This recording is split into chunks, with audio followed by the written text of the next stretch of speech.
शांत रहने के बहुत से फायदे हैं। अगर हम अपने आप को शांत रख पाएं तो हमें कभी ना ही गुस्सा आएगा। हम हमेशा खुश रहते हैं और शांत रहने से हम हर तरह से सुखी रहते हैं।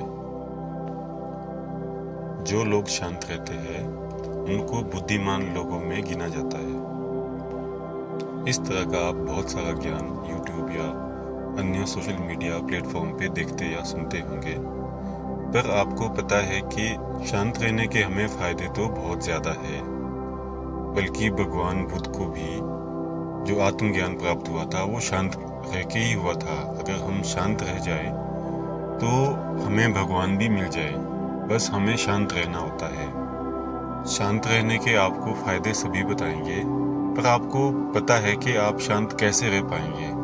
क्या कारण है कि हम शांत नहीं बैठ पाते? आप बहुत सारी इस तरह के वीडियो या ऑडियो देखते या सुनते होंगे कि शांत रहने के ये फ़ायदा है, वो फ़ायदा है। वो सही है, शांत रहने से आपको बहुत कुछ मिलेगा। गौतम बुद्ध भी उसे ही अपना शिष्य बनाते थे जो शांति से बैठ पाए। पहले वो काफ़ी समय तक शांति से बैठने को ही कहते थे। या जो भगवान श्री कृष्ण है, उन्होंने भी यही कहा है कि जिसका मन शांत हो गया है वही असीम सुख और शांति को या परमात्मा को पा सकता है। पर यहाँ पे सबसे बड़ा सवाल यही आता है कि कैसे संभव है या कैसे पॉसिबल है कि हमें वो शांति मिले। हम क्या करें कि हमें वो शांति मिल जाए? क्योंकि जो मन है वो बहुत ही कॉम्प्लिकेटेड है। मन को समझना इतना आसान नहीं है, क्योंकि मन क्या करता है कि हमें हमेशा उलझा के रखता है। हमारे दिमाग में कुछ ना कुछ नया थॉट या कुछ ना कुछ आइडिया, कुछ ना कुछ हमारी पुरानी यादें या हम फ्यूचर के बारे में सोचते रहते हैं। मैक्सिमम हम या पास्ट में होते हैं या फ्यूचर में होते हैं। प्रेजेंट में हम बहुत कम जी पाते हैं। कारण यही है क्योंकि हमारा जो मन है उस पर काबू नहीं होता। कभी वो पास्ट में रहता है, कभी या फ्यूचर में रहता है।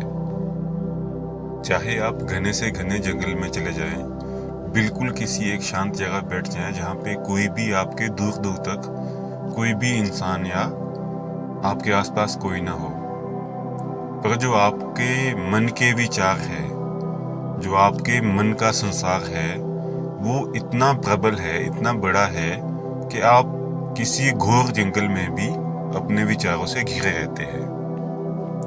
पर जिसका मन शांत हो गया, जिसने शांत बैठना सीख लिया, जिसको शांति मिल गई, वो चाहे भीड़ में भी रहे, उसके चारों तरफ चाहे लाखों करोड़ों लोग क्यों ना हो, चाहे जो मर्जी भी घटना होती हो, वो फिर भी असीम शांति में रहते हैं।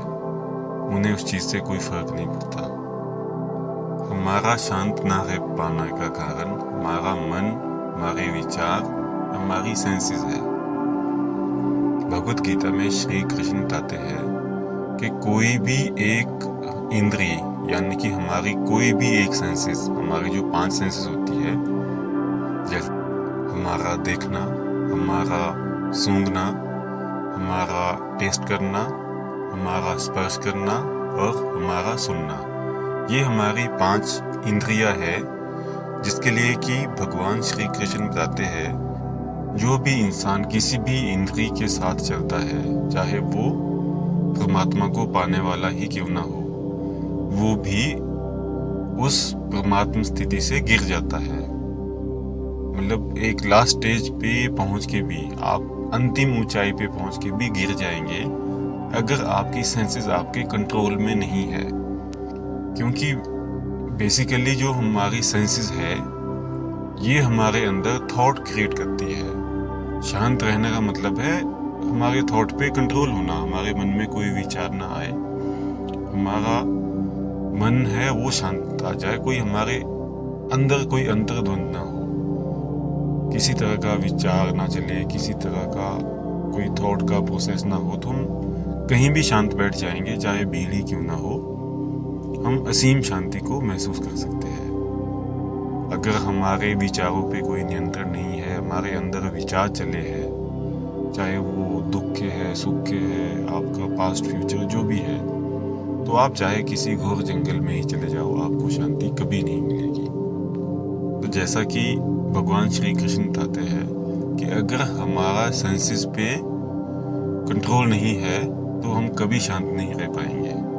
हमारी कोई भी सेंसेस, मान लो हम किसी चीज़ को टेस्ट करते हैं, जो हमारी टेस्ट करने की सेंसेस है, अगर हम में कुछ दिख जाए, कुछ स्वादिष्ट खाना दिख जाए, जो आपका फेवरेट फूड है वो आपको दिख जाए, तो आप जैसे ही उस खाने को देखेंगे आप अपने आप को रोक नहीं पाएंगे। अगर आप उसे खाते नहीं या खा नहीं सकते तो आपके विचार उसके साथ जुड़ेंगे ज़रूर। आपको भूख लगी है, आपके सामने आपका सबसे स्वादिष्ट खाना पड़ा है, आप अपने आप को नहीं रोक पाएंगे। आप उसके साथ आपके विचारों की चेन बनती जाएगी। या आपने किसी भी अट्रैक्टिव अपोजिट जेंडर को देख लिया, किसी भी स्त्री पुरुष को देख लिया, जो भी आपका अपोजिट जेंडर है, जो कि बहुत ही अट्रैक्टिव है, तो वो आपके माइंड में बार बार रिपीट होगा और आपके विचारों की एक कड़ी बनती जाएगी और आप अपने आप को उससे जोड़ देते हैं। तो आपके जो विचार है वो रुक नहीं पाते हैं। विचारों का ना रुकने का मतलब है आपका कभी भी शांत ना होना। जो भी इंसान अपनी सेंसेस पे कंट्रोल करना शुरू कर दे, अगर उसे उस पे कंट्रोल करना आ जाए, तो वो शांति के समीप जा सकता है, शांति को पा सकता है। बाकी अगर आप जिस तरह के आपके पास बहुत सारे इंटरनेट पे ऑडियो वीडियो शॉर्टकट अवेलेबल है कि ये करो, ये शांति मिलेगी, या शांति से हमें ये मिलता है, वो मिलता है, वो ठीक है, हमें मिलता है, पर कैसे मिलेगा? पर हम अगर उस शांति को पा नहीं सकते तो सुनने से हमें वो शांति का आनंद अनुभव नहीं हो सकता, वो असीम सुख नहीं मिल सकता।